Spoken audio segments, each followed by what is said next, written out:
In this video, I will discuss what does coffee do. First, I need to point out there is wide variation in how people react to coffee, but the cellular effects are mainly the same. Coffee contains multiple active ingredients. Among them is caffeine. The main action of caffeine is to block adenosine receptors in the brain.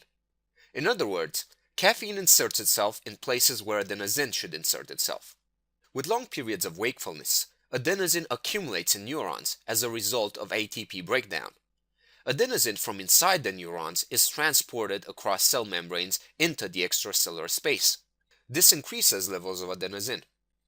On the surface of all cells, you have receptors.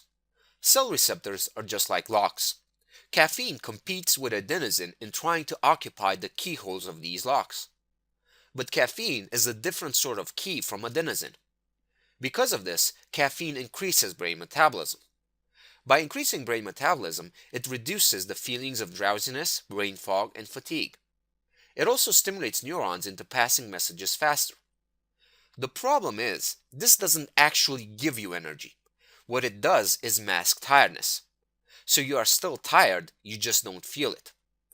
Because you don't feel tiredness, you keep pressing forward. In order to keep pressing forward, your body taps into its energy reserves, which are finite and exhaustible. This is how caffeine eventually causes exhaustion. It gets your body to a point where there is nothing left to give. In a nutshell, caffeine masks the state of energy depletion of brain cells and disrupts the regenerating cycle of ATP. Interestingly, alcohol exerts many of its effects by modifying adenosine receptor activity. The approach I favor is to give your body so much of what it already wants that it can afford to give you a lot of energy. You don't have to force it. Back to what does coffee do? Coffee stimulates the heart, blood circulation, and the respiratory system. It thus supports the increase in energy demands. Again, when this effect is continuous, it leads to exhaustion. Stimulating the heart and raising blood pressure is bad if you have a heart condition. This is why coffee is not recommended for people with cardiovascular problems. Because it raises the blood pressure throughout the day and night, coffee interferes with the quality of sleep. Many people drink coffee hours before bedtime and say, "It doesn't disturb my sleep in any way."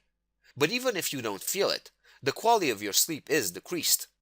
There is no adaptation to the effects of coffee, so even if you've been drinking it for 50 years, it still disturbs your sleep. Coffee, but not caffeine, increases uric acid excretion. This is a good thing for people with gout, a very painful and debilitating condition. On the negative side, coffee increases levels of stress hormones. For example, epinephrine is raised throughout the day and night. This not only interferes with sleep, but it increases your stress response. In other words, the same stimulus is perceived as more stressful. This has further implications.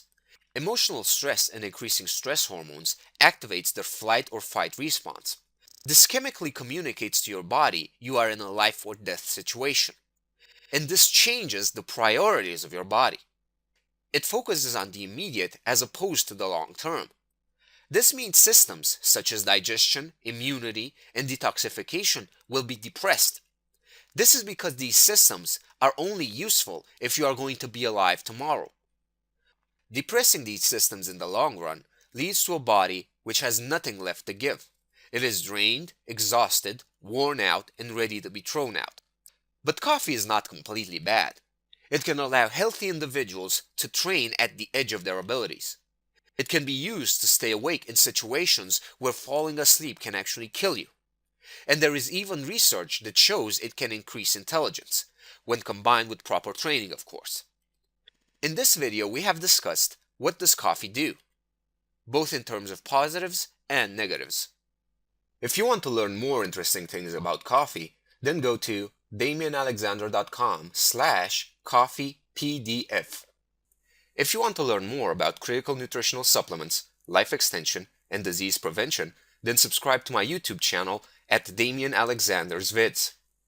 Lastly, discover the easiest and shortest way to double physical and mental energy, strengthen immunity, and restore health by visiting howtochangeyourownbatteries.com.